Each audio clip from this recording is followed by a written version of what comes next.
All right, welcome to another episode of Poncha Talk.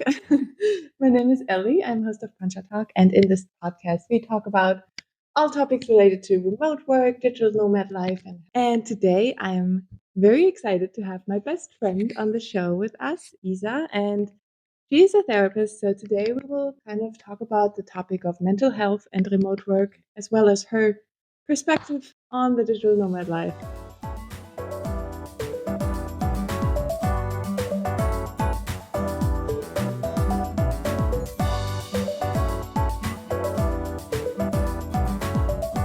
So, welcome to the show, Isa. I'm very excited that we take the time today to do this little interview. I'm also very excited. Thank you very much. I'm very excited and very happy to be in this podcast today. I think it's a little bit strange or weird to talk English with you, but I think it's fine. We will organize it. If I talk some German words, I'm sorry for it. Yeah, I'm Isa. I'm a psychotherapist, and so I can tell many things about remote work and mental health. And I'm working in Germany in a hospital, so I'm not a nomad and I can't work from anywhere. But last year I had the chance to get known to it for 3 days. 3 days. Not very long. But you often tell me and many things about remote work and working from anywhere, and I love it. Yeah, so we did 3 days in a co-living, which, I mean, I was there for 2 weeks. You were supposed to be here for 1 week. Actually, yes. But with the airport on Madeira being difficult sometimes, just 3 days in a co-living. With it being your first insight into the digital nomad world like that, was it what you expected, or did you have any expectations? Yeah, you often told me many things about it. I think it was like I expected, but really feeling it was something else. Being there in home office with the others, and I was surprised about the productive lifestyle. Actually, I thought being together in a co-living it can't be that productive, and it was amazing that everyone was just working there and making their stuff, and after it everybody was just having fun and making some great things together. I loved it. Yes, I mean that's what I always loved about the co-livings too, because I mean I started with the whole remote work journey more while I was backpacking back in the day when I was in Mexico. And that's when I realized I was trying to do freelance work, but staying at hostels where everybody just wanted to party. Yeah. And it was not always working out because I didn't have a setup. I mean, I wanted to go with other people and explore and go out, and I still had to get my work done. So I think that's a big part of the remote work that people don't really see, that, I mean, we're still working. Yeah, exactly. And I didn't expect it. Not at all. I also noticed that it's very motivating, a very good part for my own motivation. So I learned for my exams, and I noticed, okay, wow, everybody else is working here. I really have to learn. There is nothing else I can do now. I really have to work, and I want to work now because, yeah, it was just an amazing surrounding with the others. It was nice. Yeah, a lot of times when I travel and I stay at the co-livings, I'm a lot more productive than back in the time when I would work from home in Germany. Because there I was just by myself. And then it's probably easier to just sit on the couch and have a Yes. chill day. But when you're in like a surrounding where everybody's trying to get work done, it's kind of like an office, but in a sunnier place. Yes. I also thought in the time when I've been there, I have learned much more there than I would have learned at home, because at home I would make some household, and many things that are much more important than learning. And yes, in Madeira, I didn't have anything that I could do there except of learning, and I wanted to learn. It was good. Nice.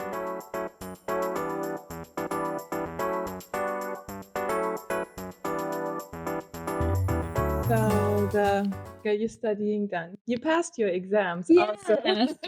just 2 weeks later. Yes. So congratulations. So the productivity was really there. But how did you experience the overall work-life balance also? I think the work-life balance has been very good in Madeira because being very productive on the day and finishing at around 4 p.m., 5 p.m. was very cool, and we made some hikes, something like this, and the work-life balance. It, it's also on the mental health topic because there are many theories, like, for example, the work-life balance and recovery theory of Lazarus and Folkman's stress theory. So the theory just says that flexible time schedules, for example, like we had there, are very helpful to reduce the stress and to make clear breaks from the work and to recover very good from the work and to get the mental health and the life the life topic, the the life of the work-life balance. Exactly. Yes. It's very important also to reduce something like burnout. Or That's true. And it's easier to do that when you can go on a hike and leave your laptop behind. yes, of course, because I'm again here with the household topic. At home, I think I would have done. I would have do some household after the work, after learning, and it's not regenerating at all. And in Madeira, we just made hikes. It's very nice. I enjoyed it a lot. Yeah. The mix of just like going out, but then also being out in nature, getting some sunlight, getting some activity. It's just easier surroundings to have good recovery, right? For your mental health. Yes, exactly. And it's also, if we look on some other theories, like, for example, the self-determination theory, it just says that you can say on your own where you want to work and when you want to work. It's very important to have the autonomy to say, okay, I want to work now and I want to have my break right now. It's exactly right now the time to recover, because right now my brain isn't working anymore. I want to recover now. Okay, I'm doing a hike now, a very small hike around the co-living. It was so amazing. In the break. We did a little lunchtime, 20-minute walk. Yes. Yeah, I think in Germany it always takes a lot more discipline almost for myself to go out and do my mental health walk, let's say. So it's much harder to get this work-life balance. Like, I know I need it, but I can't motivate myself to go out.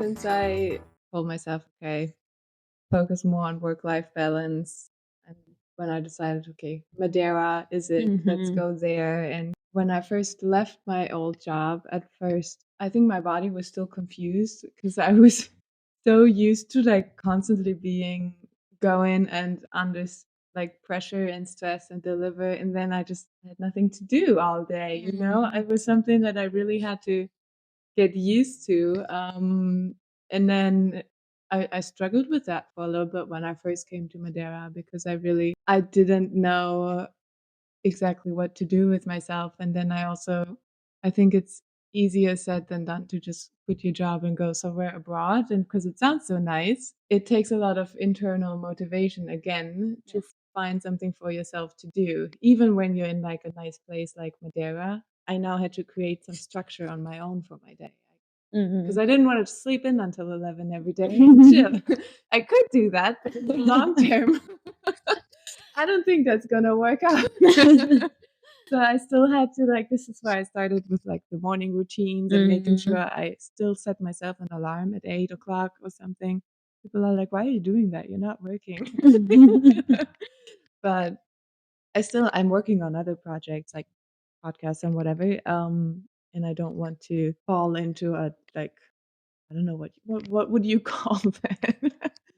I don't know if it's the right thing also in English. It's a hole. Yeah. Like, I can really imagine that it has been really hard to be there the first time and not having a normal job, not knowing what to do the whole day. And that's a very, very important thing, to have a normal structure on the day and having a morning routine, having something to do, because you also need some topics, some tasks to do the whole day just for your self-esteem. It's necessary. Did you notice any differences in your in the emotional context? Have you noticed any differences when you had a normal job and now being in Madeira with not a normal job? I think overall I'm more present and just have more emotions in both ways probably than before, because I was really working in Germany. It's just kind of the hamster wheel, they call it. I didn't look too much left and right, and I was just like going through my day as I'm going through my day. Now I'm much more intentional about my day and watch the sunrise and the sunset and things like that. And it's just a lot more emotions that I feel, I think, in both ways, happy and sad. But I notice the little things a lot more, and I appreciate it. That's also something that I recognized, that you have much more mindfulness right now, that you just relax in, or that you just notice the sunrise, the sunset, things like this, the small things in life. Maybe I should have started that a lot earlier as well. Um, but I was never one who would journal regularly or really. I never expressed my emotions in many ways. It used to be music for me, but then also I didn't have a piano anymore, and I stopped doing that.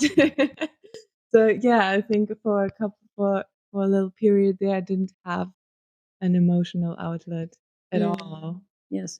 I wrote a blog for a little while, but then I stopped that again. You just had to find yourself in being mindful the whole day and expressing emotions. I think it has been a way to get known to it. Yeah, it's a journey.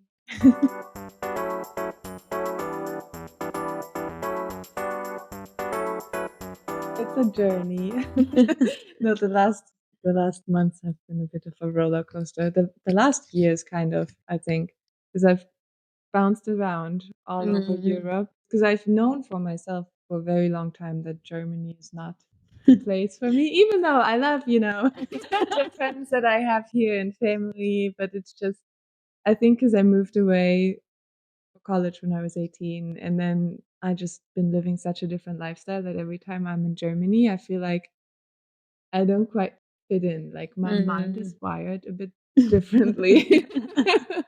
So that's why I started traveling, and I noticed, okay, there's other communities out there, and that's a bit more aligned, and this is a bit more aligned. And this is how I think eventually why I ended up on Madeira, because I loved it from the moment I was there. It was also good timing, I think, because I've been moving around too much, and I was like, I need to calm down a bit. And then I was on Madeira, and I was like, oh, I really like it here. I like the nature. I like the people. Maybe I should give it a try. Yes. You just said something very important, that the community is so important to be happy. It just fits perfect to something that I also wanted to talk about, that are the basic needs. All people have basic needs, like, for example, that we want to be in a social connection, that we have to be in a social connection. It already starts with being a baby and you need something else to survive. And it's also something very important when you are adult.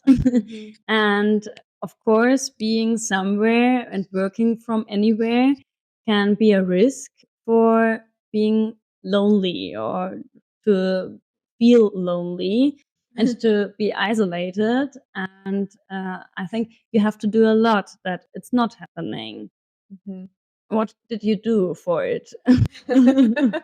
I mean, the main thing is that you can make your life so much easier by just starting at the right spot. Because this is why when I travel, I stay in, well, hostels at first, and then I realized, oh, there's co-livings. Whereas there's already people around.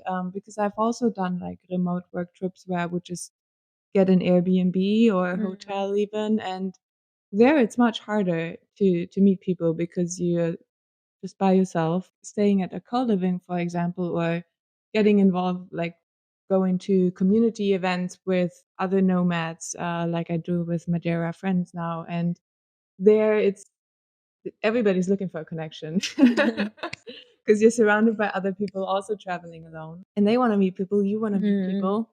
It makes it much easier. Yeah. Yes. So you also noticed, okay, it's very important to be in a community with others, so that you are not isolated. Yes, absolutely. I think everybody makes that experience. This is why we have those communities in the first place, right? Yes. This is why we have co-living and nomad communities and nomad fests and whatnot, because we all want to be independent in a way and find our own way, but you still need community and people around at the same time. Yeah. Yes. And I think it's also very important that you are all doing something similar. So you are all remote workers, you are all from any other country, and you're all coming together in Madeira. You all want just some work and make some adventures after the work. And I think it's very important to get matched. Yeah, I noticed it's so much easier to be yourself and to share your ideas when I surround myself with like-minded people like that, because it's also good inspiration. You hear what other people are doing and you can kind of talk about things of what I want to do. Very cool that you noticed, okay, I prefer being in a co-living, not in an Airbnb, and meet other people that are doing exactly the same thing like me.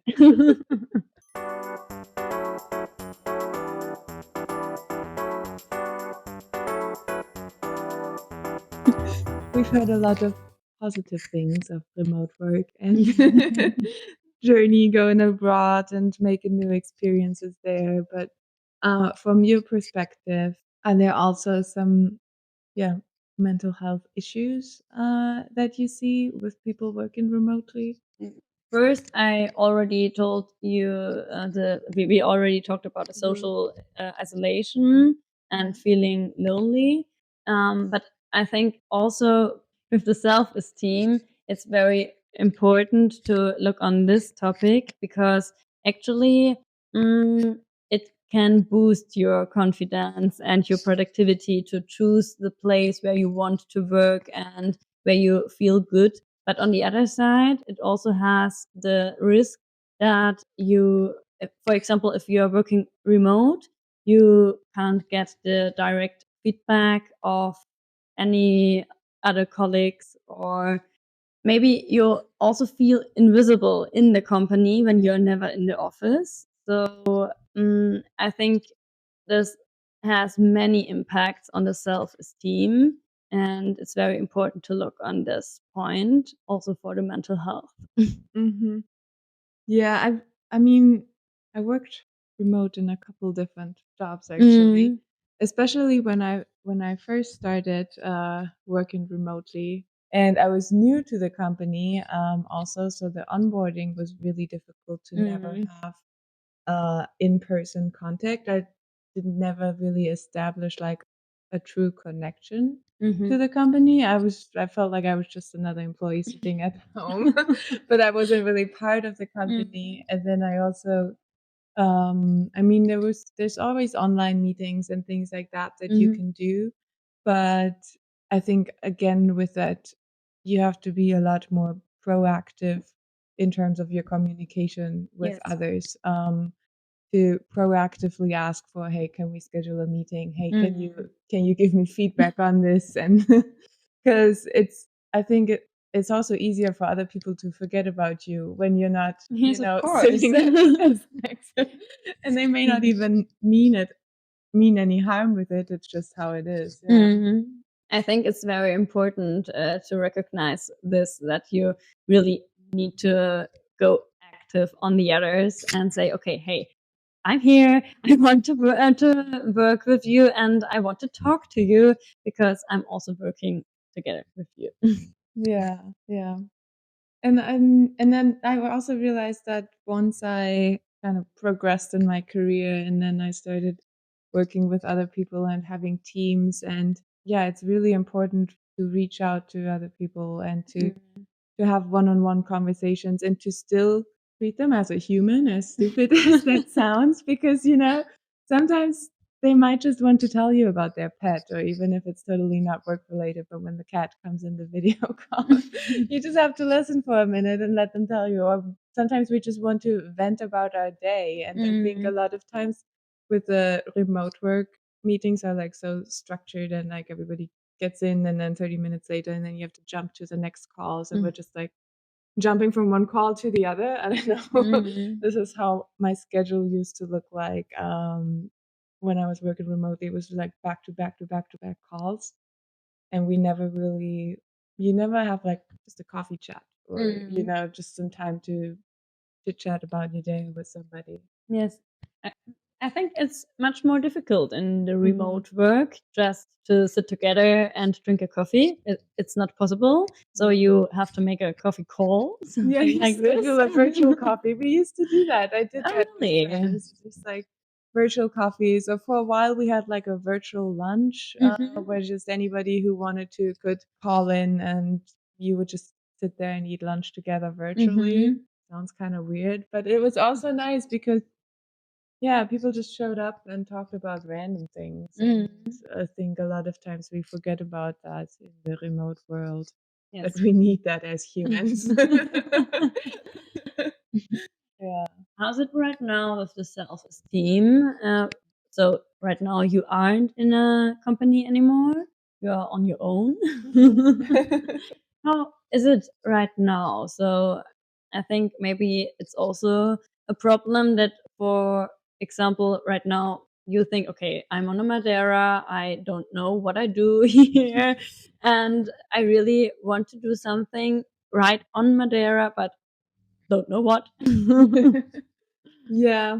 I mean, personally, I was never somebody who tied my self-esteem too much to my career. Like, I'm not, I don't need to have the highest title always. But I think I tie my self-esteem more to what other people think of me.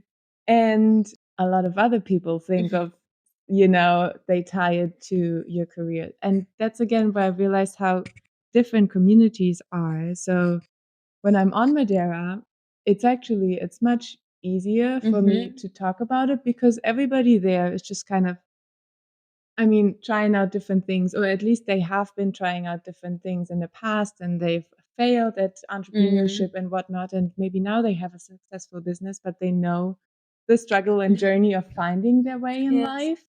So it's much easier for me to talk to them about what I'm trying to do, whatever it is that I'm trying to do. Yeah, I can talk to people there about, yeah, right now I'm trying out a podcast.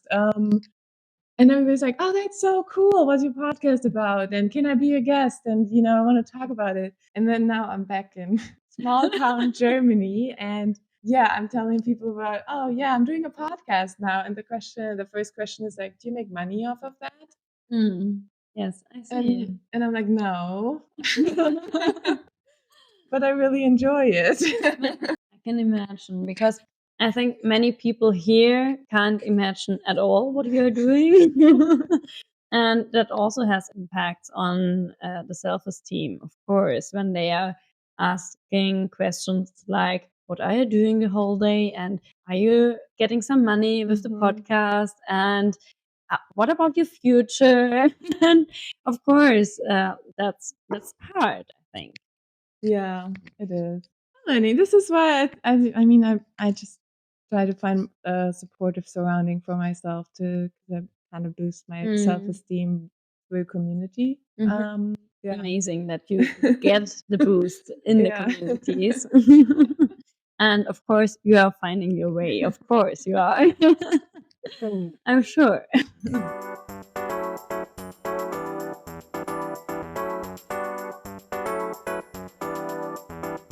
So self-esteem has the part where you really need the others, the social part.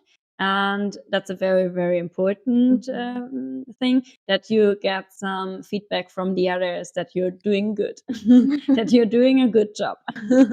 And on the other side, there's also the internal part where you can look on your own. What are my strengths? What are my weaknesses? And do I believe in myself? And maybe you can also explore, okay, what can I do really good, and what is not my topic, not at all. And to get a trust to you and yourself. It's also very important to try new things, just to notice, okay, wow, I got it. It's a very good feeling, and it boosts the self-esteem a lot. Yeah. Well, now that I'm more mindful and working on that, actually, I kind of started with that on my with my journaling, for example. I write down like my small wins every day of just like little moments where I'm like, yeah, I did that well, or somebody told me, yeah, you did that well, or just like random things, just to remind myself of, okay, I can do certain things. That's a very, very good idea, because for example, in work, I always introduce my patients the thankfulness diary. So they have to write down 3 things that they are thankful for on that day. For example, oh, someone smiled, or someone opened the door for me, or I made a very, very good dinner today, something like this.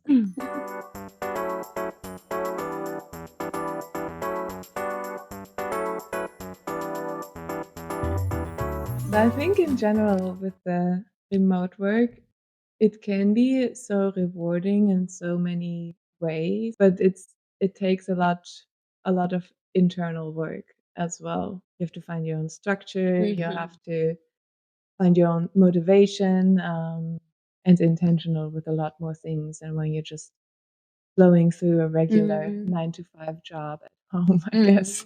Yes, that's true. So I think remote work can be very, very, very good for the mental health, but you have to do a lot for it. What you said, you have to find your structure.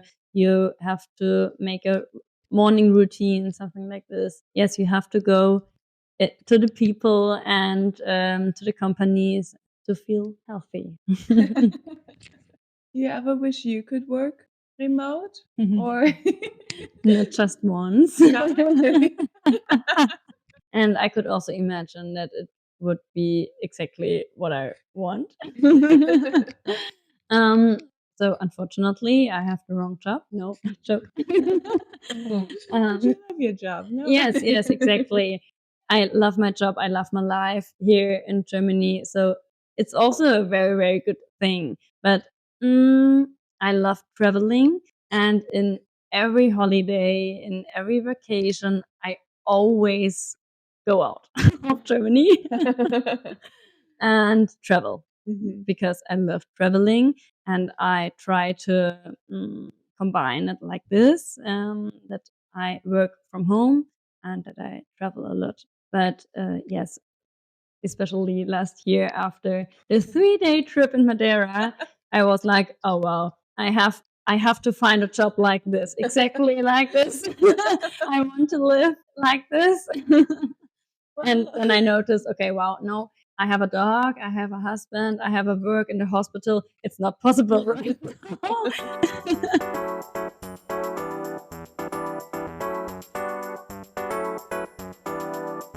You only had 3 days on Madeira, but do you have a favorite Madeira moment? I think the problem is there were so many favorite moments. I think one of the favorite moments has been on the, how's the mountain called? Pico Aguirre. Yes. I loved it. It was The amazing. sunset? Yeah, Yes. the sunset was really, really amazing. Yeah. I still go like almost every week at least once. I drive up to watch the sunset. So back to appreciating the little things because I could literally watch it every day.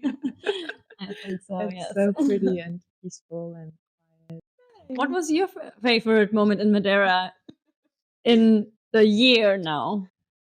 I know now there's been so many so beautiful moments, but I think my personal favorite just recently, not too long ago, was I was just having brunch with friends and we decided, oh, let's organize a volleyball day together and let's get everyone in the group to go to the beach together and play volleyball all day. And Amazing. I think I loved that little moment because it really showed me that I think I've arrived in the community and now we're planning things together and everyone's excited and we're doing something that I love doing. We're by the beach and we just have a group of people enjoying the sun together.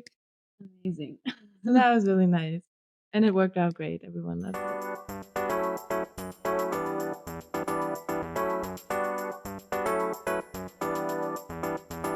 Then thank you very much for taking the time to do a podcast with me. It was a to pleasure. be on Poncha Talk. I'm very, very happy that I've been in your podcast today, I guess. And I'm always so happy when you are here in Germany so that we can see each other. Yes. All right. Thank you, everybody, for listening to today's episode. I hope you enjoyed it. So don't forget to give it a thumbs up and subscribe to the podcast.